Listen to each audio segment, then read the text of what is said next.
नमस्कार, आप सभी का एक बार फिर से हार्दिक स्वागत है। हम बात कर रहे हैं 16 जून के एडिटोरियल सेशन की, जिसमें हम बात करेंगे ग्रामर, वोकैबुलरी और कॉम्प्रिहेंशन की। तो इस सेशन को हम स्टार्ट करें उससे पहले मैं चाहूँगा कि आप ऐप को डाउनलोड कर लीजिए, आशीष क्लासेस को। ये बाय नेम भी आप डाउनलोड कर सकते हैं, सीधा प्ले स्टोर से आप सर्च कर सकते हैं आशीष क्लासेस के नाम से, या फिर आप लिंक दे रखा आपको डिस्क्रिप्शन में, उसकी मदद से भी आप सीधा इस ऐप को डाउनलोड कर पाएंगे। ऐप डाउनलोड करने पर आपको डिफरेंट प्रकार के कोर्सेज अवेलेबल होंगे, जैसे कि कल से द हिंदू एडिटोरियल एनालिसिस का एक नया बैच स्टार्ट हो रहा है, इसको आप एक्सेस कर सकते हैं, रजिस्टर करवा सकते हैं इसके लिए। और बहुत सारे कोर्सेज हैं, एक बार ज़रूर से विजिट करें।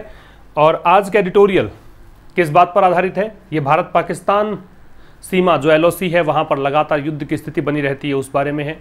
पाकिस्तान की तरफ से लगातार सीज फायर का उल्लंघन किया जाता है और उसके चलते काफ़ी बार सिविलियंस को नुकसान पहुंचता है, सिविलियंस मर जाते हैं, उस बारे में है। तो चलिए बात करेंगे इस आर्टिकल की। जो ब्लू कलर में आपको नज़र आ रहा है ये एक्स्ट्रा पॉइंट से डिस्कस करने वाले, जो रेड कलर में है वो सब के सब सब्जेक्ट्स हैं। तो देखिए क्या खास आज के एडिटोरियल में आपको कहना चाह रहा है। The shelling and the retaliation along the line of control with Pakistan are a matter of consternation because it has been allowed to go on so long as to become an everyday occurrence।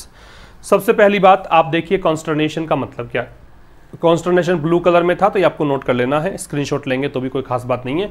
कॉन्स्टर्नेशन का मतलब anxiety है, distress है, angst है, trepidation है। तो भय या चिंता के माहौल को बोलते हैं कॉन्स्टर्नेशन, भय या चिंता। और यहाँ पे अकरेंस की स्पेलिंग बहुत इंपॉर्टेंट है, ये वाली भी नोट करिएगा। एग्जाम में काफ़ी बार पूछते हैं, डबल C आएगा, डबल R आएगा।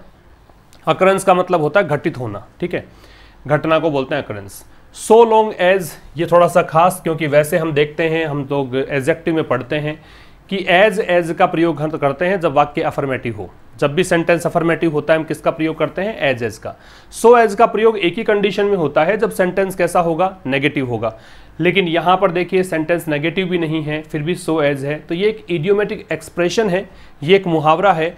इसका मतलब, हालांकि मतलब वही है कि जब तक कि ऐसा होता है तब तक, है ना, जब तक ये लास्ट कर, जब तक इसका एंड हो तब तक, उस स्थिति के लिए सो लॉन्ग एज का प्रयोग है। तो इडियोमेटिक एक्सप्रेशन है, इस कारण से यूज किया गया है। वरना सामान्य रूल्स के अकॉर्डिंग तो आपको सो एज का प्रयोग तभी करना है जब सेंटेंस में नोट आप देखें। तो देखो सबसे पहली बात आप देखो, शेलिंग एंड रिटेलिएशन, ये एक सब्जेक्ट, ये एक सब्जेक्ट, एंड जोड़ रहा है। सब्जेक्ट्स की संख्या हो चुकी है 2। जब सब्जेक्ट्स 2 हैं तो वर्ब आएगी प्लूरल, तो इसको देखकर हमने प्रयोग किया है आर का। शेलिंग का मतलब गोलाबारी है, ठीक है, गोलाबारी को शेलिंग बोलते हैं।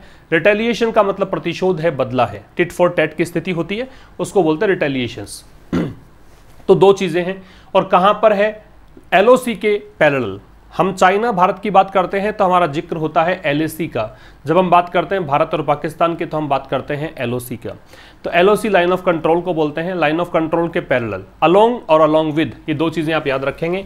जब भी आप किसी एक कांस्टेंट चीज के पैरेलल दूसरे को इस प्रकार से लेकर चलेंगे, है ना, दूसरा मूविंग हो और एक बिल्कुल एकदम कांस्टेंट हो, तो उस कंडीशन में आप यूज करते हैं किसका? अलोंग का। तो लाइन ऑफ कंट्रोल है वो तो बिल्कुल कांस्टेंट है, उसके सहारे गतिविधियां हो रही हैं, उसके सहारे चीजें चल रही हैं, इस कारण से अलोंग। अगर दोनों ही गतिशील हों, दोनों ही एक दूसरे के पैरेलल हो, तो ऐसे कंडीशन में हम यूज करते हैं अलोंग विद का। जैसे आप कहें गो अलोंग विद हिम, उसके साथ साथ चलो, ठीक है, तो वो भी चलेगा, आप भी चलोगे। तो ऐसे कंडीशन के लिए आप यूज करते हैं अलोंग विद। जब दोनों मूविंग हो तो अलोंग विद, एक मूविंग हो, एक कांस्टेंट हो, तो किसका यूज करेंगे? अलोंग का। तो यहाँ पे अलोंग का प्रयोग है। तो देखो 2 सब्जेक्ट हुए, एक शेलिंग हुआ, एक रिटेलिएशंस हुआ। और कहाँ पे हो रहे हैं? LOC में, LOC के पैरेलल। LOC के पैरेलल मीन्स दोनों तरफ से गोलाबारी चल रही है, एक रिटेलिएशन का माहौल है, प्रतिशोध लिया जा रहा है। तो विद पाकिस्तान, अब देखेंगे यहां पे along the line of control with Pakistan, Pakistan के साथ ये सब चल रहा है। आर अ मैटर ऑफ कॉन्स्टर्नेशन, अब ये आर किसको देखकर है? इन दोनों सब्जेक्ट्स को देखकर। जब सब्जेक्ट प्लूरल हो गए तो वर्ब भी कैसी आएगी? प्लूरल आएगी। ये किसका मुद्दा है? ये मैटर है कॉन्स्टर्नेशन का। कॉन्स्टर्नेशन का मतलब चिंता की बात है।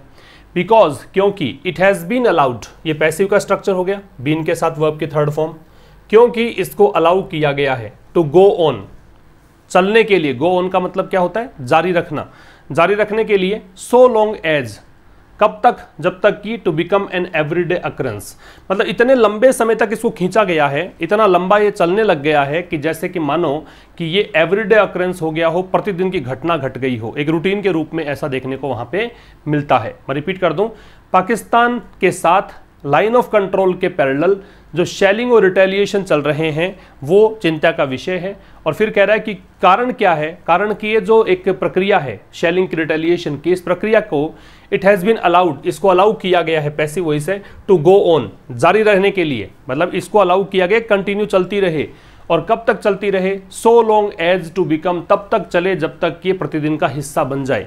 बात समझ में आ रही है? तो ये एक प्रकार से रूटीन बन चुका है। तो हमने यहाँ पे सीखा कंस्टर्नेशन का मतलब क्या है, हमने सीखा ऑकरेंस की स्पेलिंग क्या है, हमने सीखा सो लॉन्ग एज क्यों है। चलिए बात करते हैं नेक्स्ट स्लाइड की। नेक्स्ट में देखिए, the unfortunate death of sepoy Lungaboi Abonmei and the airlifting of 2 other soldiers Lingkhothian Shengon and sepoy Tengsoik Kwaing, ये नाम ही है, देख लीजिए क्या है, क्वाइन ओंगर, to the command hospital in Udhampur because of injuries due to shelling in Poonch sector are the latest grim reminders of this phenomenon. सबसे पहली बात तो हम बात कर लेते हैं कि इसमें एक्स्ट्रा पॉइंट्स कौन से हैं जो डिस्कस करने हैं। ग्रिम, ग्रिम के मतलब आपको दे रखे हैं नीचे, ड्रेडफुल, डायर, शॉकिंग, टेरिबल, ये तो है ग्रिम के सिनोनिम्स। ग्रिम का मतलब है यहाँ पे भयानक, डरावना, अनप्लीजेंट, बहुत ही सीरियस। तो ड्रेडफुल कह सकते हो, डायर कह सकते हो, शॉकिंग कह सकते हो, टेरिबल कह सकते हो।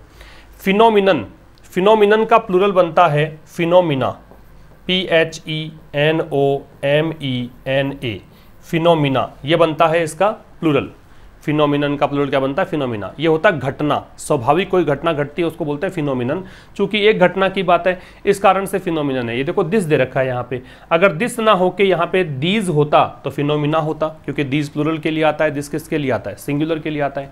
तो ये कुछ खास बातें थी स्लाइड में। बात करें तो ये देखो, ये सब्जेक्ट है the unfortunate death. Unfortunate death में दुर्भाग्यपूर्ण जो मृत्यु हुई है किसकी, सेपोय। सेपोय का मतलब सिपाही कह दो, है ना, तो ये सिपाही के नाम है। तो एक यहाँ पे सिपाही है, इसका मतलब यहाँ पे इसकी डेथ हुई है। और दूसरी बात यहाँ पे एंड द एयर लिफ्टिंग, ये भी सब्जेक्ट है, ऑफ 2 अदर सोल्जर्स, 2 अन्य सोल्जर्स हैं उनका यहाँ पे एयरलिफ्ट करवाया गया है। एयरलिफ्ट का मतलब हवाई जहाज से उनको उठा के वहाँ से पिकअप करके और कहीं पर छोड़ के आए हैं, उसको एयरलिफ्ट बोलते हैं। तो एयरलिफ्ट किया गया 2 सोल्जर्स को, उन दोनों सोल्जर्स का नाम देखो, एक का नाम ये है और एक का नाम ये है। कहाँ पे छोड़ के आए हैं, to the command hospital in Udhampur. Udhampur नामक स्थान पर एक हॉस्पिटल है कमांड, वहां पर छोड़ के आए हैं। कारण क्या था, क्यों छोड़ के आए हॉस्पिटल, बिकॉज ऑफ इंजरीज, क्योंकि इनको चोटें आई थी, इनको इंजरीज हुई थी। और इंजरीज का कारण क्या है, due to shelling in Poonch sector. Shelling का मतलब गोलाबारी, पढ़ के आए पिछले वाले में, तो गोलाबारी के कारण चोट आई है। और ये गोलाबारी कहाँ हुई है, इस पुंछ सेक्टर में। ये दोनों चीजें, एक तो ये वाला और एक ये वाला, 2 सब्जेक्ट हुए। इस कारण से देखो आर है, ये लेटेस्ट ग्रिम रिमाइंडर्स हैं, ये नवीनतम मतलब भयानक, रिमाइंडर्स मतलब याद दिलाने वाली चीजें हैं। किस चीज की याद दिलाते हैं, ऑफ दिस फिनोमिनन, इस घटना की, इस फिनोमिनन की। कौन सा फिनोमिनन, कि ये एवरीडे का पार्ट बन चुका है, ये रूटीन का हिस्सा बन चुका है। एवरीडे आपको इस प्रकार शेलिंग और रिटेलिएशन की प्रक्रियाएं वहां पर देखने को मिलती है। तो इस फिनोमिनन के लेटेस्ट एग्जाम्पल ये वाले हैं। बात समझ में आई। एक चीज यहां पर समझिए, जो ड्यू टू है ये एक्चुअल में कोज के लिए आता है। ड्यू टू का मतलब के कारण होता है। देखो 3 चीजें होती है, एक तो ड्यू टू होता है, एक ओइंग टू होता है और एक बिकॉज ऑफ होता है। हम हालांकि बात करेंगे किसी विशेष सेशन में, मैं किसी एक स्पेशल सेशन में इन तीनों की चर्चा कर लूंगा। फिलहाल आप इतना समझिए, तीनों का मतलब के कारण है। बिकॉज ऑफ कहीं पर भी लगा सकते हैं इन तीनों में से, है ना, बिकॉज ऑफ का मतलब के कारण ही होता है। लेकिन ड्यू टू का प्रयोग तभी करोगे जब कोई कोज है, जब कोई कारण बन रहा है, इस कारण से ऐसा हुआ। तो अगर आप देखोगे कि यहाँ पे इंजरीज किस कारण से है, तो इंजरीज का कारण है शेलिंग, गोलाबारी, इस कारण से हुआ, ठीक है। और ओइंग टू है वो एक प्रकार से रीजन बताता है। रीजन और कोज में डिफरेंस क्या हम बात करेंगे कभी बाद में। फिलहाल इतना से याद रखिए कि अगर कोई कारण बनता है, किसी चीज का फैक्टर बनता है, तो आप यूज करेंगे ड्यू टू का। बिकॉज ऑफ तीनों में कहीं पर भी आ सकता है। ओइंग टू का मतलब रीजन के लिए आता है। तो यहां हमने क्या पढ़ा, यहां हमने पढ़ा कि भाई 2 चीजें थी, 2 सब्जेक्ट थे। एक तो दुर्भाग्यपूर्ण तरीके से डेथ हुई, अनफॉर्चुनेट यहां पे एडजेक्टिव हुआ, और डेथ जो है वो यहाँ पे नाउन हुआ। आर्टिकल लगा हुआ है, आप वर्ड्स को काउंट कर सकते हो। एक शब्द ये हुआ, एक ये, तो पहला शब्द एडजेक्टिव होगा, दूसरा क्या होगा, नाउन होगा। किसकी डेथ हुई है, सेपोय लुंगाबुई की, है ना, एबोनमली ये नाम है। और दूसरी बात यहाँ पे एयरलिफ्टिंग देखी गई। एयरलिफ्टिंग 2 सिपाहियों की, इनके नाम ये थे। इनको एयरलिफ्ट करके कहाँ छोड़ के आया गया, उधमपुर में एक हॉस्पिटल में। कारण क्या था, क्योंकि इनको चोटें आई थी। चोट किस कारण से आई थी, पुंछ सेक्टर में जो गोलाबारी हुई उस कारण से आई थी। तो ये दोनों चीज़ें, एयरलिफ्टिंग हुई है ये, और जो डेथ हुई है ये दोनों ही चीज़ें लेटेस्ट ग्रीम रिमाइंडर है, भयानक सा एक रिमाइंडर है। लेटेस्ट का मतलब नवीनतम, लेट से बनता है late, later, latest of this phenomenon, इस फिनोमिनन का, फिनोमिनन किसके लिए कहा गया है, जो एवरीडे की घटनाएं हैं, पिछले स्लाइड में हमने बात की थी उसके बारे में ये कहा गया है। मेरी बात समझ में आ गई आपको अच्छे से। अब आपको यहाँ पे एक चीज़ और समझ लीजिए कि देखो यहाँ पे जो दे रखा है आपको एयरलिफ्ट करना, इसका मतलब नोट कर लीजिएगा। एयरलिफ्ट, आपने एक मूवी भी देखी होगी नीरजा शायद, तो उसके अंदर इस प्रकार का एयरलिफ्ट वर्ड का प्रयोग किया गया था। एक चीज़ आप समझ लीजिए, अदर के बारे में हालांकि हम बात कर चुके हैं पहले भी। अदर का प्रयोग करते हो तो नाउन प्लूरल लगता है, अनदर यूज करते हो तो नाउन सिंगुलर लगता है। ये आप नोट कर लीजिएगा आप। अगर अनदर है तो नाउन लगता है सिंगुलर, और अगर अदर है तो इसके साथ में नाउन कैसा, इसके साथ में नाउन लगती है प्लूरल। कि इसका स्क्रीनशॉट ले लें, सेकंड स्लाइड पे हमने डिस्कस कर लिया है, अगले की ओर बढ़ेंगे फिर। चलिए स्क्रीनशॉट ले लिया हो हमने, तो इसके बाद देखो आगे। तो देखो इस पूरे स्लाइड में एक आपको ब्लू कलर में नजर आ रहा है सकम। इसके लिए दो चीजें खास हैं। एक चीज तो याद रखेंगे कि सकम के साथ में प्रेपोजिशन क्या लगेगा, तो प्रेपोजिशन लग रहा है टू, कि किसके सामने घुटने टेके हैं, किसके सामने हार मानी है, उसके लिए प्रेपोजिशन क्या लगाना है, टू। एक बात तो ये। दूसरी बात, सकम का मतलब क्या होता है, तो यील्ड होता है, सरेंडर होता है, कैपिचुलेट होता है। इसका मतलब हार मान लेना। इसको हालांकि हम गिव इन भी कर सकते हैं। गिव इन का मतलब भी हार मानना ही होता है, घुटने टेकना, हार मानना। ये तो इसके लिए खास है। बाकी सब देखो, ये सब्जेक्ट है, इसकी वर्ब ये रही। फिर आपका ये जो पीर पंजाल रेंज है, इसकी वर्ब ये रही। और फिर ये स्प्लिंटर इंजरीज है, तो इसकी वर्ब आगे क्लेम्ड दे रखी है। तो इस प्रकार से सब्जेक्ट और वर्ब हमने निकाल ली है। अब बात करते हैं इसमें क्या कहा गया है। तो सेपोय एबोनमली, जिसका देखो डेथ हुई थी, उसकी बात कर रहे हैं। तो ये जो सिपाही है, इज द थर्ड सोल्जर, ये तीसरा सैनिक है। थर्ड ऑर्डिनल नंबर है, डिटर्मिनर के रूप में जब फर्स्ट सेकंड थर्ड आते हैं तो दे लगाते हैं, तो दे का प्रयोग है। ये तीसरा सोल्जर है। कौन सा तीसरा? तीसरा किस कंटेक्स्ट में कहा गया है, कि जिसने शेलिंग के सामने, जिसने मतलब गोलाबारी के सामने घुटने टेके हैं, मतलब ये गोलाबारी के चलते मर गए हैं सिपाही। तो तीसरा सैनिक है जो कि मरा है इस क्षेत्र में, है ना। ऑल ऑफ मे, पूरे मई महीने के दौरान, जून चल रहा है, मई की बात कर रहे हैं, पूरे मई महीने के दौरान द पीर पंजाल रेंज, ये एक क्षेत्र की बात है। पीर पंजाल रेंज जो है ये क्या करती है, which fronts the Kashmir valley, जो कश्मीर घाटी के बिल्कुल फ्रंट में है, ठीक है। Which fronts the Kashmir valley, Kashmir घाटी के बिल्कुल फ्रंट में पीर पंजाल रेंज है, उसकी बात कर रहा है। हैज सीन, इसने देखा है। अब यहाँ पे ये हैज है, ये भी पीर पंजाल के लिए ही है। फ्रंट्स है, वो भी इसके लिए है। हैज सीन मोर्टर, मोर्टर का मतलब बड़े बड़े आप कह सकते हो, गोले कह सकते हो। मोर्टर एक प्रकार की बंदूक भी होती है जिससे गोले दागे जाते हैं। एंड स्मॉल आर्म्स फायरिंग, छोटे हथियारों से फायरिंग, मतलब इसने देखा है, इस क्षेत्र ने, पीर पंजाल रेंज ने पूरे मई महीने के दौरान क्या क्या देखे हैं, मोर्टर दागे गए वहां पर, ये देखा गया। और एक्सपीरियंस किया स्मॉल आर्म्स फायरिंग को, है ना, छोटे हथियारों से फायरिंग को, ये वहां पे देखने को मिला। ऑन सैटरडे, सैटरडे को डेज के नाम से पहले ऑन, तो ऑन का प्रयोग है क्योंकि हम पर्टिकुलरली उसी दिन की बात कर रहे हैं, सैटरडे की तो बात है। तो सैटरडे को स्प्लिंटर इंजरीज। अब ये स्प्लिंटर क्या होता है? स्प्लिंटर देखो, कोई भी बड़ी कोई चीज़ है ना, उसको अगर आप तोड़ते हैं छोटे टुकड़ों के अंदर, स्प्लिंटर अगर वर्ब के रूप में देखोगे तो इसका मतलब निकल कर आएगा टू ब्रेक इनटू पीसेज, छोटे छोटे भागों में तोड़ देना। अगर कोई मान लीजिए बॉम्ब विस्फोट हुआ है, तो उससे जब बॉम्ब विस्फोट होता है तो उसके बाद में जो बॉम्ब जिससे बना होता है अपने पार्ट्स में डिवाइड हो जाता है, टुकड़े टुकड़े टूट जाते हैं। तो उन टुकड़ों के उछलकर कहीं जाने से जो इंजरीज हुई है उसकी बात कर रहा है। तो स्प्लिंटर इंजरीज के इसको कहा जाएगा कि जो भी मोर्टर दागे गए हैं या फिर जो भी शेलिंग हुई है, गोलाबारी हुई है, तो वहाँ पे जो बॉम्ब वगैरह हैं उनके टुकड़े जाकर उछलकर कहीं पर जाके गिरे हैं और उस टुकड़े के लग जाने से चोट लगी है, तो उसको कहा जाएगा स्प्लिंटर। तो स्प्लिंटर इंजरीज सैटरडे को कहाँ से? फ्रॉम शेलिंग इन हाजीपिर इन उरी। ये तो नाम है हाजीपिर, कहाँ पे स्थान है? उरी के नामक, उरी एक मूवी का नाम भी था, पता होगा आपको। तो उरी नामक स्थान पे हाजीपिर में गोलाबारी से जो स्प्लिंटर इंजरीज हुई हैं, क्लेम्ड, क्लेम्ड का मतलब यहाँ पे है जिंदगी ले लेना, ठीक है। क्लेम का मतलब दावा करना होता है वैसे, लेकिन यहाँ पे इसका अर्थ जिंदगी ले लेना है। तो इसने जिंदगी ली है किसकी?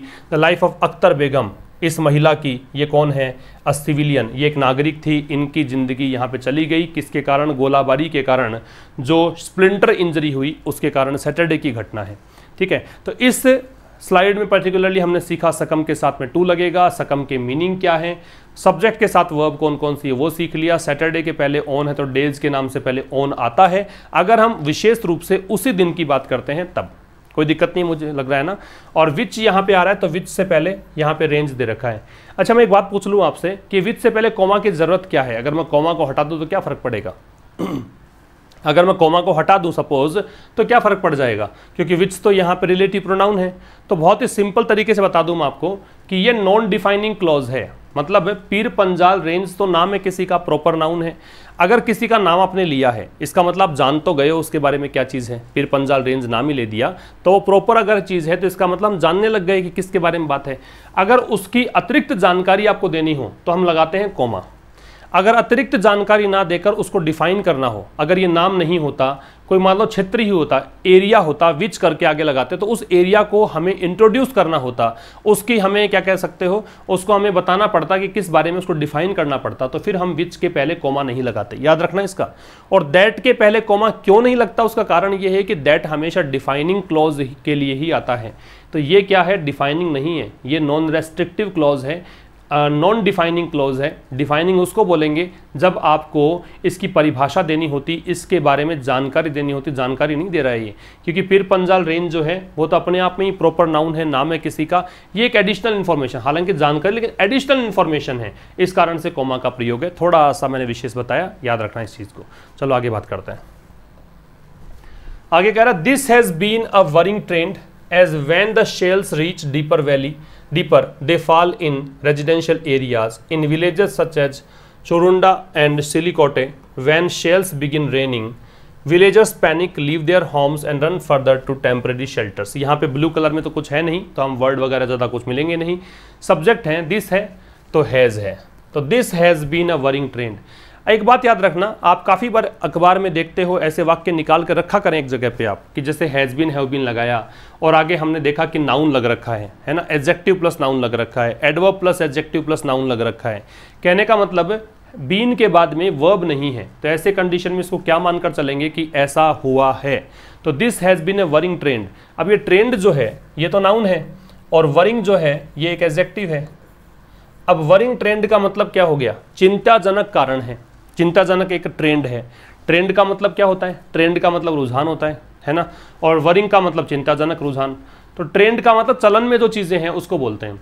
तो this has been a worrying trend, ये जो चीज़ है ये एक चिंताजनक, एक चलन में रही है चीज़, है ना, एक चिंताजनक रुझान रहा है, ट्रेंड रहा है।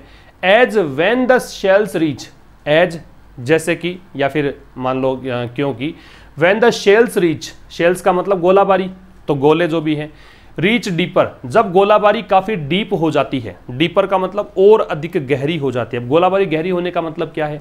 गोलाबारी बढ़ जाती है, ठीक है।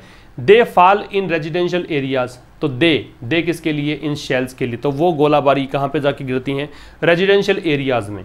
इन विलेजेस, गाँव के अंदर, सच एज उदाहरण के लिए आता है, तो जैसे कि गाँव के नाम दे रखा है, जैसे चुरुंडा है, सिलिकोटे है, यहाँ पर देखने को मिलता है। तो इतना जो एक सेंटेंस आपको दे रखा है, तो इस सेंटेंस में इतना सी बात है कि this has been a worrying trend, कि एक चिंताजनक ट्रेंड है। As when the shells reach deeper, कि जब कभी भी ऐसा देखने में आता है गोलाबारी काफ़ी ज़्यादा इंटेंसिफाई हो चुकी है, काफ़ी ज़्यादा तेज हो चुकी है, तो दे यहाँ पे शेल्स के लिए हैं, तो वो गिरते कहाँ जाके हैं? रेजिडेंशियल एरियाज में, ठीक है। In villages such as Churunda and Silikote, कहाँ पर? इन गाँवों में, इन गाँवों के नाम है, ठीक है। फिर कह रहा है व्हेन शेल्स बिगिन रेनिंग। अब यहाँ पे शेल्स बिगिन रेनिंग का मतलब वही है जब गोलियां यहाँ पे बौछार होती है गोलियों की। शेल्स यहाँ पे नाउन के रूप में है, तो गोलियों की जब बौछार होती है। बिगिन रेनिंग, बिगिन के बाद में जेरन लग सकता है। इससे एक बात सीख सकते हो आप, बिगिन के बाद में सीधा आप किसका प्रयोग कर सकते हो? जेरेंड का। सीधा आप क्या यूज कर सकते हो? V0 के साथ ING का। तो ये बात ध्यान रखिएगा, ठीक है। तो कह रहा है कि जब गोलियों की बौछार होती है, विलेजर्स पैनिक, तो क्या होता है? तो शेल्स दे रखा था सब्जेक्ट, तो बिगिन आया फर्स्ट फॉर्म, क्योंकि शेल्स प्लूरल है। फिर विलेजर्स दे रखा है प्लूरल, तो पैनिक यहाँ पे दे रखा है प्लूरल वर्ब, है ना, फर्स्ट फॉर्म दे रखी है, एस और यस नहीं है, मतलब प्लूरल है। तो गांव वाले डर जाते हैं, लीव देयर होम्स, अपने घरों को छोड़ देते हैं, एंड रन फर्दर, और आगे की ओर दौड़ते हैं, टू टेम्परेरी शेल्टर्स, दौड़ते कहाँ तक हैं? अस्थाई, जो भी उनका एक क्या कह सकते हो, शेल्टर बन सके, एक आश्रय स्थल जो भी होगा जहाँ पर वो शरण ले सकें, वहाँ की ओर दौड़ते हैं। फर्दर का मतलब आगे है, ठीक है। तो जब गोलियाँ गोलियों की बौछार होनी शुरू होती है, गोलियों की बारिश होती है, तो गांव वाले डर जाते हैं, अपने घरों को छोड़ देते हैं और भागते हैं। ऐसा कई बार आता है, आपको कॉमन एरर में प्रश्न मिलता है काफ़ी बार। देखो जैसे देखो यहाँ पैनिक दे रखा है फर्स्ट वर्ब है, फिर लीव दे रखा है सेकंड वर्ब है, फिर यहाँ पे रन दे रखा है वो थर्ड वर्ब है। कई बार क्या होता है एग्जामिनर आपको यहाँ पे रन्स करके दे देगा तो गलत हो जाएगा। सीरीज बन रही है, वह सब्जेक्ट विलेजर्स ही है और प्रेजेंट सिंपल में ही बात चल रही है, तो तीनों सब सिंगुलर आएंगे। पैनिक सिंगुलर है, सॉरी प्लूरल है, लीव प्लूरल है और रन प्लूरल है। देयर किसको देखकर है? विलेजर्स को देखकर। विलेजर्स नाउन है प्लूरल, तो इसको देखकर देयर का प्रयोग है, प्लूरल पजेसिव एडजेक्टिव का प्रयोग है। आगे देखो, this additional disruption to life in the aftermath of the dilution of Article 370 last August and the COVID-19 lockdown, it's something that should be addressed with urgency. This additional disruption, ये तो हो गया आपका एडजेक्टिव। और आपको याद आ रहा होगा मैंने बताया था कि जब AL एंडिंग वर्ड्स होते हैं जनरली एडजेक्टिव होते हैं। डिसरप्शन हो गया है नाउन, ठीक है। तो यह जो अतिरिक्त डिसरप्शन है, व्यवधान है। डिसरप्शन का मतलब व्यवधान, एक प्रकार से चीज़ों को अपसेट कर देने का प्रोसेस, डिस्टर्ब कर देने की प्रक्रिया। और डिसरप्शन किस में है? जीवन में। इन द आफ्टरमैथ, आफ्टरमैथ का मतलब होता है परिणाम। परिणाम किसका है? ये परिणाम है डाइल्यूशन ऑफ आर्टिकल 370। डाइल्यूशन का मतलब होता है कमजोर कर देने की प्रक्रिया। किससे बनता है? डाइल्यूट से, DILUTE। वैसे किसी भी लिक्विड को थिन कर देने के लिए डाइल्यूट का प्रयोग करते हैं। डाइल्यूशन का मतलब हो गया थिन कर देने का प्रोसेस, तो यहां पे है कमजोर कर देने की प्रक्रिया। तो आर्टिकल 370 था, आपको पता है शायद। आर्टिकल 370 को जब डाइल्यूट कर दिया गया, आर्टिकल 370 को जो पिछले साल 5 अगस्त को हटा दिया गया था, उसके परिणाम स्वरूप। आफ्टरमैथ का मतलब क्या है? रिजल्ट है। आफ्टरमैथ का मतलब रिजल्ट है। आफ्टरमैथ का मतलब कोरोलरी है, ठीक है। काफी सारे मैंने शायद बताए थे इसके लिए, है ना। आउटकम है, तो ये सब याद रखिएगा। बैक वॉश भी हो सकता है, ठीक है। तो आर्टिकल 370 को हटा देने के बाद में इसके परिणाम स्वरूप जो जीवन में अतिरिक्त जो परेशानियां आई है, लास्ट अगस्त, पिछले अगस्त में हटाया गया था, और फिर कोविड-19 लॉकडाउन भी आ गया इसके चलते। अब देखो ये जो डिसरप्शन है ये सब्जेक्ट हुआ, तो इसको देखकर इज लग रहा है ये है समथिंग, कुछ ऐसा। अब समथिंग सब्जेक्ट है क्योंकि दैट रिलेटिव प्रोनाउन है। याद रखना दैट से पहले तो कभी लगाना ही नहीं आपको कॉमा, क्योंकि दैट हमेशा डिफाइनिंग क्लोज के लिए ही आता है। और दैट, समथिंग, एनीथिंग, एवरीथिंग, इन सब में दैट ही लगता है। ये भी याद रखना, ये भी याद रखना कि समथिंग हो, एनीथिंग हो, जहां भी थिंग लगता है ना और रिलेटिव प्रोनाउन की जरूरत पड़े, क्योंकि पहली बात तो वस्तु के लिए हो तो आएगा नहीं, विच और दैट में से चुनना है आपको, तो रिलेटिव प्रोनाउन दैट का प्रयोग करेंगे, विच का प्रयोग नहीं करते हैं जब थिंग दे रखा होता है। तो is something that should be addressed, ये पैसिव वॉइस है, शुड बी एड्रेस्ड, बी के साथ वर्ब की थर्ड फॉर्म। अब यहाँ पे एड्रेस्ड का मतलब क्या है?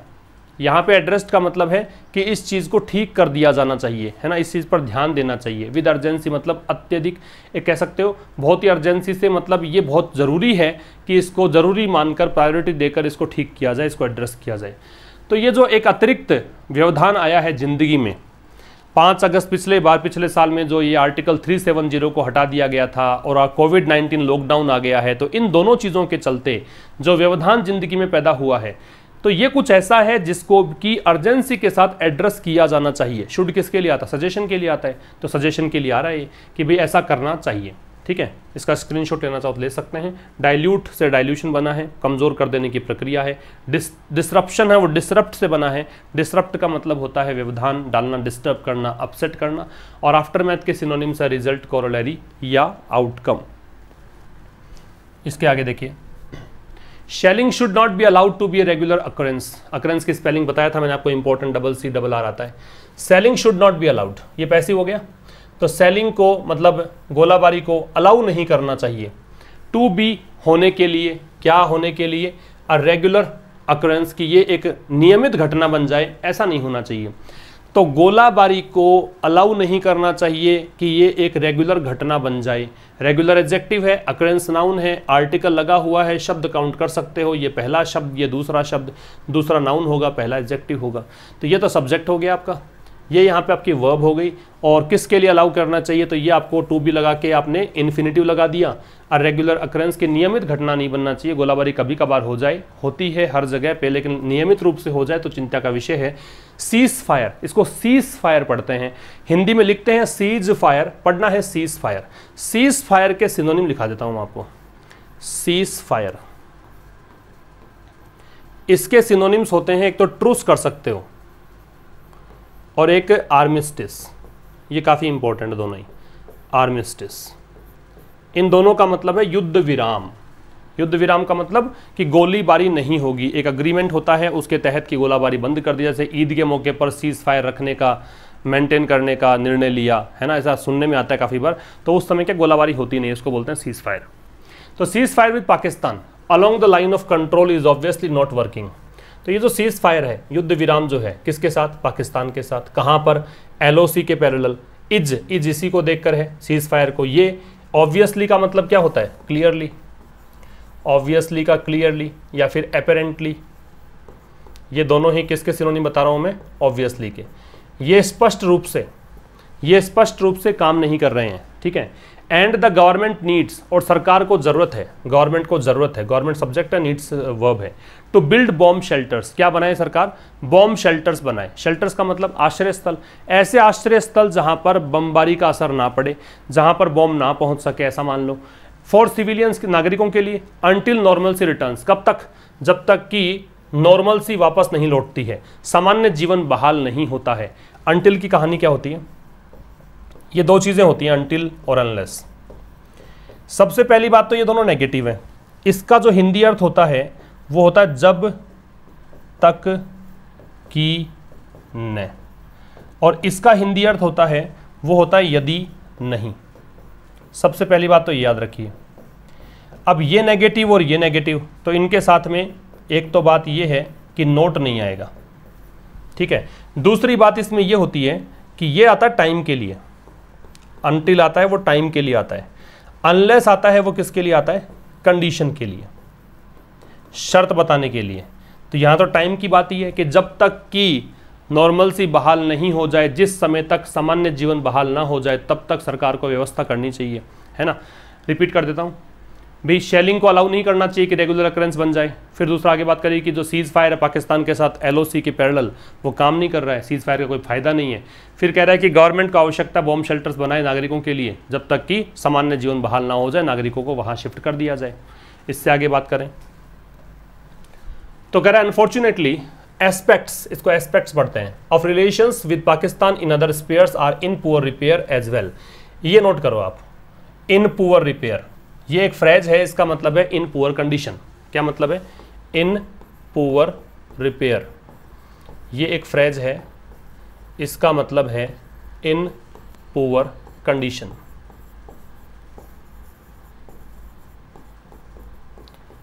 ठीक है, मतलब बुरी स्थिति में। हो सकता है इन गुड रिपेयर हो तो अच्छी स्थिति में हो जाएगा। रिपेयर का मतलब यहाँ कंडीशन से है, स्टेट से है। तो दुर्भाग्य से ये एडवर्ब है, और एडवर्ब से किसी सेंटेंस का स्टार्ट कर सकते हैं आप। एस्पेक्ट्स मतलब पहलू को बोलते हैं। रिलेशंस विद पाकिस्तान, तो पाकिस्तान के साथ जो रिश्ते हैं उनके जो पहलू हैं। इन अदर स्पेयर्स, अन्य क्षेत्रों में। मैंने बताया था अदर के साथ में नाउन कैसी आएगी? प्लूरल। तो देख सकते हैं कि स्पेयर्स नाउन प्लूरल है। स्पेयर्स का मतलब एरियाज, क्षेत्र है। तो दुर्भाग्य से जो रिश्ते हैं पाकिस्तान के साथ और क्षेत्रों में, मान लो वो भी मतलब खराबी है एज वेल, मतलब साथ साथ में ये भी खराबी है। यहाँ पे तो स्थिति हालत खराब है ही LOC पर, और क्षेत्रों में भी पाकिस्तान के साथ जो कंडीशन है वो खराब है। द टू पर्सनल, पर्सनल का मतलब कर्मचारी होते हैं, एम्प्लॉइज होते हैं। ये पर्सनल एक PERSONAL होता है। ये दोनों का अंतर हमेशा याद रखिए आप। एक तो ये पर्सनल होता है, एक पर्सनल होता है, ठीक है। ये जो है ये कर्मचारी होता है, ये व्यक्तिगत निजी होता है। ये नाउन है, ये आपका पर्सनल है, ये एडजेक्टिव बनता है। तो कह रहा है कि द टू पर्सनल, तो दो जो कर्मचारी हैं फ्रॉम द इंडियन मिशन, भारतीय आयोग से, उच्चायोग होता है ना, इन इस्लामाबाद पाकिस्तान। हर एक देश के उच्चायोग, मतलब जैसे भारत में चाइना का मिल जाएगा आपको, अमेरिका का मिल जाएगा, रशिया का मिल जाएगा, तो उच्चायुक्त बैठते हैं वहाँ पे। वैसे दो जो पर्सनल हैं, काम करने वाले लोग हैं भारतीय आयोग में, इस्लामाबाद में, मतलब पाकिस्तान में। गोइंग सडनली मिसिंग, उनका अचानक से गायब हो जाना। गोइंग सडनली, अचानक से, मिसिंग गायब, अचानक से गायब हो जाना। फॉर अ वाइल, कुछ समय के लिए। फॉर अ वाइल का मतलब for a short time. Points, points इसके लिए आ रहा है, गोइंग सडनली मिसिंग के लिए। ये मतलब इशारा करता है, इशारा करता है तो पॉइंट के साथ में टू लगेगा, याद रखना। पॉइंट हमें क्या लगेगा? टू। ये इशारा करता है फर्दर ब्रेकडाउन इन रिलेशंस, आगे भी रिश्ते असफल रहने की ओर इशारा करता है। ब्रेकडाउन का मतलब यहाँ पे फेलियर है ना, असफल रहना। रिपीट कर देता हूँ, फर्दर का मतलब आगे होता ही है। तो यहाँ से क्या कहा कि 2 भारतीय आयोग से 2 लोग गायब हुए, अचानक से गायब हुए। तो ये इशारा करता है, मतलब कुछ समय के लिए भले ही गायब हुए हों, लेकिन ये इशारा करता है कि आगे भी रिश्ते यहाँ पे असफल ही रहने वाले हैं, रिश्ते यहाँ प्रगाढ़ होने की संभावना नहीं है। नेक्स्ट देखिए, अब यहाँ देखो एक ब्लू कलर में नजर आ रहा है आपको एक्सपेल। एक्सपेल का सिनोनिम्स मैंने लिखे हैं। एक्सपेल का मतलब बाहर निकालना है, बैनिश है, एग्जाइल है, डिपोर्ट है, एविक्ट है। इसका मतलब बाहर निकाल देना है। इट मेक्स एविडेंट, एविडेंट का मतलब बताया था मैंने, पहले भी डिस्कस किया है। क्लियर को बोलते हैं, ऑब्वियस को बोलते हैं, एपेरेंट को बोलते हैं, ठीक है, ये स्पष्ट है। तो कह रहा इट मेक्स एविडेंट, तो ये जो चीज है ये मतलब बिल्कुल स्पष्ट कर देती है। इट सब्जेक्ट है, मेक्स इसी को देखकर वर्ब सिंगुलर है, तो ये स्पष्ट कर देती है that India and Pakistan are unable, क्या कि भारत और पाकिस्तान है वो असक्षम है, even to adhere to. Adhere to काफी बार चर्चा कर चुके हैं। एडहेयर टू का मतलब क्या होता है, स्टिक टू, ये तो एक अलग हो गया। एडहेयर टू का मतलब होता है स्टिक टू, या फिर एडहेयर टू का मतलब होता है कंप्लाई विद, या फिर एडहेयर टू का मतलब होता है होल्ड टू, है ना। ये सब पालन करने के लिए आता है, स्ट्रिक्टली पालन करना, स्ट्रिक्टली फॉलो करना। तो मतलब ये एक स्पष्ट कर देती है घटना जो घटी है कि भारत के 2 जो लोग हैं वो मतलब गायब हो चुके, कि भारत और पाकिस्तान जो है वो असक्षम है किस चीज़ में, even to adhere to reciprocal protocols, परस्पर म्यूचुअल।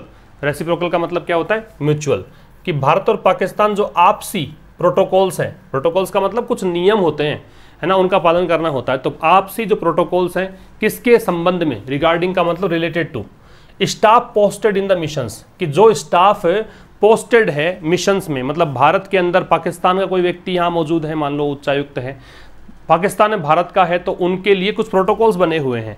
अब ये लेखक कहना चाहता है कि ये जो घटना घटी है ना कि अचानक से गायब हो गई, तो इसका मतलब सीधी सी बात ये है कि भारत और पाकिस्तान जो है वो अनेबल है इस चीज़ के लिए, असक्षम है कि वो यहाँ तक कि पालन भी नहीं कर सकते, स्ट्रिक्टली फॉलो भी नहीं कर सकते, मतलब भी मैंने इसलिए लगाया कि इवन आ गया, पालन भी नहीं कर सकते किस चीज़ का, जो परस्पर प्रोटोकॉल्स हैं स्टाफ के संदर्भ में, जो भी मिशंस में पोस्टेड हैं स्टाफ, उनके संदर्भ में उनका पालन भी नहीं कर सकते हैं, ये बात स्पष्ट होती है। वेदर और नॉट, अब वेदर और नॉट का मतलब क्या है कि ये कोई मैटर नहीं करता है, इस बात की कोई इंपॉर्टेंस नहीं है कि इन 2 में से कोई चीज़ सत्य है कि नहीं है, इसको बोलते हैं वेदर और नॉट, ठीक है ना।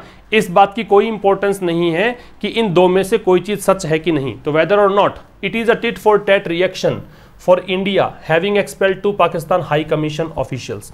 तो इस बात का महत्व नहीं है कि ये एक टिट फॉर टैट रिएक्शन है, कि ये एक बदला लेने की भावना से दी गई प्रतिक्रिया है। टिट फॉर टैट का मतलब रिटेलिएशन एक प्रकार से, रिएक्शन प्रतिक्रिया। फॉर इंडिया हैविंग एक्सपेल्ड, कि भारत ने एक्सपेल किया था।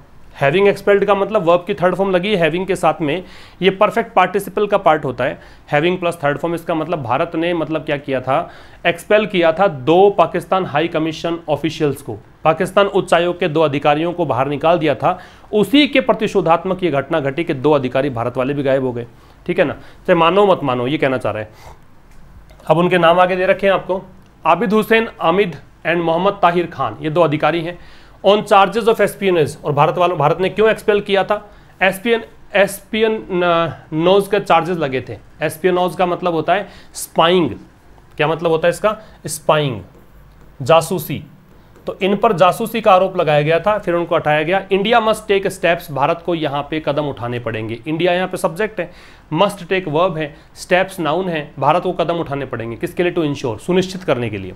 It's diplomatic personnel are spared, कि इसके जो कूटनीतिक कर्मचारी हैं, है ना, जो डिप्लोमेटिक कूटनीतिक पर्सनल कर्मचारी, इट्स दे रखा है तो ये भारत के लिए पजेसिव एडजेक्टिव आर स्पेयर्ड, उनको छोड़ दिया जाए। स्पेयर का मतलब छोड़ दिया जाना। सच हैरेसमेंट मतलब बच जाएं, स्पेयर बच जाएं इस प्रकार की प्रताड़ना से, हैरेसमेंट से, हैरेसमेंट प्रताड़ना। विच यहाँ पे आ रहा है इस हैरेसमेंट के लिए। अब देखो नॉन डिफाइनिंग क्लोज है ये, हैरेसमेंट का यहाँ पे आगे थोड़ा सा डिस्क्रिप्शन दिया गया कि हैरेसमेंट कौन सा, तो नॉन डिफाइनिंग क्लोज है। विच इज ऑलवेज प्रेजेंट, जो कि हमेशा प्रेजेंट है, एंड एपिसोडिकली ऑन शो, जो कि हमेशा ही रहता है और घटनात्मक रूप से देखने में आता है। ऑन शो का मतलब डिस्प्ले हो जाता है, इसका बार बार देखने को मिलता है। एपिसोड मतलब एपिसोड्स आते हैं सीरियल्स के, तो जैसे एपिसोड नंबर 1, एपिसोड नंबर 2, तो ऐसी घटनाएं बार बार में देखने को मिलती हैं। तो ये 2 कर्मचारी थे पाकिस्तान के, इनको भारत ने निकाल दिया था, चार्जेस लगाए थे जासूसी के। भारत को यहाँ पे ये स्टेप्स लेने पड़ेंगे सुनिश्चित करने के लिए कि इसके कूटनीतिक जो कर्मचारी हैं वो बच जाएं, किससे, प्रताड़ना से, है ना, ऐसी प्रताड़ना से। जो कि हमेशा ऐसी प्रताड़ना देखने में आती ही है, बार बार में घटनात्मक रूप से ऐसी प्रताड़ना देखने में आती है। आगे देखो, फिर कह रहा है but with New Delhi studiously avoiding any serious engagement is the staffing in Pakistan commensurate with the vastly shrunk bilateral relations. Shrunk जो है वो श्रिंक, श्रैंक, श्रंक, श्रिंक सिकुड़ना, इसकी सेकेंड फॉर्म होती है श्रैंक, फिर थर्ड फॉर्म होती है श्रंक, सिकुड़ने को बोलते हैं। बाइलेटरल का मतलब होता है द्विपक्षीय, रिलेशंस का मतलब रिश्ते, वास्टली का मतलब है ह्यूजली, बहुत ही बड़े स्तर पर, ह्यूजली, ठीक है। कमेंसुरेट का मतलब है प्रोपोर्शनेट, अनुपातिक, अनुपातिक रूप से, ठीक है। स्टाफिंग का मतलब हो गया स्टाफ लगाने की प्रक्रिया, जो भी स्टाफ लगा हुआ है। बट लेकिन with New Delhi studiously avoiding, स्टूडियसली का मतलब यहां पे बहुत ज्यादा प्रयास कर रहा है, मतलब भारत, तो न्यू दिल्ली मतलब भारत। बट लेकिन इस चीज के साथ कि भारत बहुत ज्यादा प्रयास कर रहा है अवॉइडिंग एनी सीरियस एंगेजमेंट, किस चीज का प्रयास कर रहा है, अवॉइड करने का, टालने का, किसको, किसी भी गंभीर एंगेजमेंट को। पाकिस्तान के साथ भारत बात ही नहीं करना चाहता इस चीज के साथ। इज द स्टाफिंग, तो क्या अगर ये चीज चल रही है कि भारत बात नहीं करना चाहता, एंगेजमेंट नहीं दिखाना चाहता पाकिस्तान के साथ, तो यहां प्रश्न पूछना चाहता, देखो हेल्पिंग वर्ब को पहले निकाला इसने, is the staffing in Pakistan commensurate, तो पाकिस्तान के अंदर जो भारत के स्टाफ लगा हुआ है, भारत के जो उच्चायोग हैं, वो मतलब उच्चायोग में भारत के जो उच्चायुक्त काम करते हैं, commensurate with the vastly shrunk bilateral relations, तो क्या वो अनुपातिक होने चाहिए with the vastly shrunk bilateral relations, किसके अनुसार, कि जो बहुत ज़्यादा सिकुड़े हुए, कम होते हुए द्विपक्षीय रिश्ते हैं, उसी के अकॉर्डिंग, कि जितना रिश्ता प्रगाढ़ करोगे उतने लोग वहाँ पे स्टाफ में नियुक्त होंगे, जितना रिश्ता खराब करोगे उतने कम लोग वहाँ पे होंगे, ऐसा होना चाहिए कि नहीं होना चाहिए, ये लेखक पूछना चाहता है। तो कह रहा है कि लेकिन अब भारत जो है बहुत ज़्यादा प्रयास कर रहा है किसी भी सीरियस एंगेजमेंट को टालने का, तो क्या जो स्टाफिंग है पाकिस्तान में जो भारत का स्टाफ लगा हुआ है वो उसी के अनुपात में होना चाहिए क्या, किसके अनुपात में, जिस प्रकार से द्विपक्षीय रिश्ते यहाँ पे सिकुड़ रहे हैं बहुत ज़्यादा, वैसे ही होना चाहिए क्या। वास्टली एडवर्ब है, श्रंक की विशेषता बता रहा है, क्रिया को मॉडिफाई करने के लिए हम एडवर्ब लगाते हैं। बायलैटरल एडजेक्टिव है और रिलेशंस नाउन है। आगे देखो, As the pandemic raises with travel curbs and reduced face-to-face opportunities, it might be prudent to temporarily maintain only essential mission staff in Pakistan till India is able to obtain trust and stability in the ties. Pandemic, वैश्विक महामारी, raise on, raises का मतलब बढ़ना है, तो ये subject हुआ, ये वर्ब हुई। तो जैसे ये वैश्विक महामारी बढ़ रही है, with travel curbs, यात्रा पे, ट्रैवल पे प्रतिबंध है, कर्ब्स का मतलब नियंत्रण, and reduced face to face opportunities, और अपॉर्चुनिटीज, अब देखो अपॉर्चुनिटीज जो कम हो चुकी हैं, फेस टू फेस मतलब आमने सामने तो आप मिल ही नहीं सकते, ये अवसर तो खत्म से हो गए हैं, कम हो गए हैं। It might be prudent, it subject है, माइट बी वर्ब है, माइट मॉडल है, मॉडल के साथ में बेस फॉर्म दे रखी है बी, तो ये हो सकता है, माइट रिमोट पॉसिबिलिटी के लिए आता है, याद रखिएगा माइट है, ये कई बार क्वेश्चन पूछते हैं। मैं खास करके बात करूं तो रीट वगैरह के एग्जाम जो होते हैं, राजस्थान लेवल पे बात करता हूं, टीचर्स वगैरह के एग्जाम होते हैं, वहां पे पूछते हैं कि माइट का प्रयोग किसके लिए करते हो, तो माइट का प्रयोग वीक पॉसिबिलिटी के लिए करते हैं, वीक पॉसिबिलिटी या फिर रिमोट पॉसिबिलिटी, है ना, दूर की संभावना बताने के लिए या संभावना बहुत ही कम है, इसको दर्शाने के लिए माइट का प्रयोग किया जाता है, याद रखेंगे। तो कह रहा है जैसे कि पेंडेमिक, अब चूंकि पेंडेमिक जो है वो बढ़ रही है, ट्रैवल कर्ब्स हैं, है ना, यात्रा पर प्रतिबंध है, और अपॉर्चुनिटीज जो फेस टू फेस मिलने की बहुत कम है, इसके साथ ये हो सकता है कि यही विवेकपूर्ण हो। प्रूडेंट का मतलब एक प्रकार से इंटेलिजेंट मान सकते हो, कि ये एक इंटेलिजेंट स्टेप हो, ये वाइज स्टेप हो, इंटेलिजेंट कह सकते हो, वाइज कह सकते हो, कि ये बुद्धिमत्तापूर्ण स्टेप हो, to temporarily maintain only essential mission staff in Pakistan, के पाकिस्तान में अस्थायी तौर पर, टेम्परेरीली अस्थायी तौर पर मेंटेन करें केवल आवश्यक स्टाफ को ही, है ना, जो आवश्यक स्टाफ हो उन्हीं को रखो, बाकी को वापस बुला लो। टिल इंडिया इज एबल, और कब तक के करें, जब तक कि भारत यहाँ पे समर्थ हो जाए, टू ऑब्टेन ट्रस्ट, विश्वास प्राप्त करने में, ऑब्टेन का मतलब गेट, गेन, प्राप्त करना, एंड स्टेबिलिटी, स्थिरता, ये नाउन है, ट्रस्ट ये भी नाउन है, एंड के दोनों चीजें सेम होती हैं, एंड के इधर नाउन तो यहाँ भी noun. In the ties, ties का मतलब संबंध, रिलेशंस, ठीक है। तो जब तक भारत यहाँ पे वापस से विश्वास प्राप्त कर ले, स्थिरता प्राप्त कर ले संबंधों के साथ, तब तक क्या करना चाहिए भारत को कि वहाँ पे जो आवश्यक स्टाफ है, जो इंपॉर्टेंट है, उन्हीं को स्टाफ को वहाँ पे रखे, बाकी सबको वापस बुला ले, ये कहना चाहता है लेखक। अब यहाँ पे अगर बात करें तो लेखक यहाँ पे पूरा कंसर्न्ड है, चिंतित है भारत पाकिस्तान के रिलेशंस को लेकर, ठीक है। इसका टोन जो है वो कंसर्न्ड कह सकते हो, चिंतित है, एप्रहेंसिव टोन कह सकते हो, भय है लेखक को कि भारत पाकिस्तान रिलेशंस जो हैं वो लगातार विकृत हो रहे हैं, तो इससे आम जन प्रभावित होता है। तो एप्रहेंसिव कह सकते हो या फिर कंसर्न्ड कह सकते हो। अब देखिए कुछ सेंटेंसेज हैं, हिंदी से इंग्लिश में ट्रांसलेट करना है। यादव ने कहा कि अधिकांश प्रवासी अपने अपने राज्य लौट चुके हैं, प्रवासी के लिए माइग्रेंट्स हैं, ये देखो दे रखा है। तो यादव ने कहा, यादव सब्जेक्ट है, ठीक है। यादव ने कहा ये वर्ब है, की के लिए दैट लगा भी सकते हैं, छोड़ भी सकते हैं, मैंने छोड़ दिया है, यादव सेड। अधिकांश के लिए मोस्ट, तो मोस्ट, प्रवासी माइग्रेंट्स, ये सब्जेक्ट है। अपने अपने राज्य लौट चुके हैं, अपने अपने प्रवासी बहुत सारे हैं तो इस कारण से देर आएगा। लौट चुके हैं तो इसका मतलब देखो कहा, एक बात समझिए, लौट चुके हैं अगर यही होता केवल, अगर ये पार्ट नहीं होता, ये वाला पार्ट हटा दो, इसको बनाना होता तो आप क्या करते, यहां पर करते हैव रिटर्न्ड या have gone back. Go back भी कर सकते हो, रिटर्न भी कर सकते हो, एक ही बात है। लेकिन चूंकि यहां पे सैड दे दिया, सेकेंड फॉर्म दे दी, तो फिर ये भी चेंज होगा पास्ट में, इसलिए मैंने कर दिया हैड। तो यादव ने कहा कि most migrants had gone back to their states. बात समझ में आई क्या भाई? यहां तक का सब्जेक्ट तो यादव था, वर्ब ये थी, की को लगाओ तो लगाओ वरना छोड़ भी सकते हो, दैट लगा भी सकते हो। फिर अधिकांश प्रवासी ये सब्जेक्ट हुआ, तो अधिकांश के लिए मोस्ट, और मोस्ट अगर अधिकांश के अर्थ में आता है तो इससे पहले ना ए लगता है ना दे लगता है, ये पता होना चाहिए आपको, है ना। मोस्ट के 2-3 फंक्शन होते हैं। मोस्ट का मतलब अधिकांश होता है, मतलब ऑलमोस्ट होता है। मोस्ट का मतलब वेरी भी होता है, और मोस्ट डिग्री सुपरलेटिव में भी आता है। अगर डिग्री सुपरलेटिव में आता है तब तो इससे पहले हम दे लगा देते हैं, अगर मान लो एडजेक्टिव की डिग्री सुपरलेटिव है तब। अगर ये अधिकांश है तो कुछ भी नहीं लगाते हैं, वेरी है तो इससे पहले ए लगाते हैं तो यहाँ पे अधिकांश है तो कुछ नहीं लगाया, है ना। तो अधिकांश माइग्रेंट जो है हैड गॉन बैक टू। अब कई बच्चे पूछेंगे सर रिटर्न नहीं कर सकते क्या? बिल्कुल कर सकते हैं, रिटर्न करके देख लो, हैड रिटर्न, कोई खास बात नहीं है, क्योंकि रिटर्न का बराबर ही होता है गो बैक, रिटर्न बराबर गो बैक होता है, ठीक है। इससे आगे बात करें तो आगे कह रहा है यदि वह एक नई पुस्तक छापने की योजना को नहीं रोकता है तो वह एक समस्या का सामना कर सकता है ना। चाहे आप इसको पहले ले लो, इफ वाले पार्ट को कोई फर्क नहीं पड़ता, या बाद में ले लो, मैंने बाद में ले लिया। तो वह एक समस्या का सामना करना पड़ सकता है, मैंने यहां से उठाया इस सेंटेंस को। तो वह के लिए ही कर सकता है, तो देखो कैन भी लगा सकते हो लगाने को, लेकिन पॉसिबिलिटी बताने के लिए कुड भी यूज कर सकते हैं। हमने न्यूज़पेपर में सीखा है इस बात को कि कुड संभावना बताने के लिए यूज हो सकता है। तो ही कुड फेस, सामना करने को, फेस क्या फेस कर सकता है? A problem. अब क्रिमिनल प्रॉब्लम हो न हो इसको हटा दो, चाहे कोई दिक्कत नहीं है, प्रॉब्लम फेस कर सकता है। कब? यदि वह, तो यदि वह, इफ ही नहीं करता है, नहीं रोकता है, तो नहीं रोकता है तो देखो डज नॉट, हॉल्ट, हॉल्ट का रोकना, क्या रोकना है? योजना। योजना किसकी है? पब्लिश करने की। क्या पब्लिश करना है? A new book. तो if he doesn't halt plans to publish a new book, यदि वह योजना को नहीं रोकता है नई किताब पब्लिश करने की, तो वह एक प्रॉब्लम को फेस कर सकता है, ठीक है। ये वैसे हालांकि घटना थी, डोनाल्ड ट्रंप ने कहा था अपने पूर्व जो सुरक्षा सलाहकार था उसके बारे में, तो इसलिए वहाँ पे एक क्रिमिनल प्रॉब्लम था, तो एज इट इज में लिख दिया था। इसको हटा दीजिए, आप कोई दिक्कत नहीं है, इसको यहाँ तक पढ़ लीजिए प्रॉब्लम।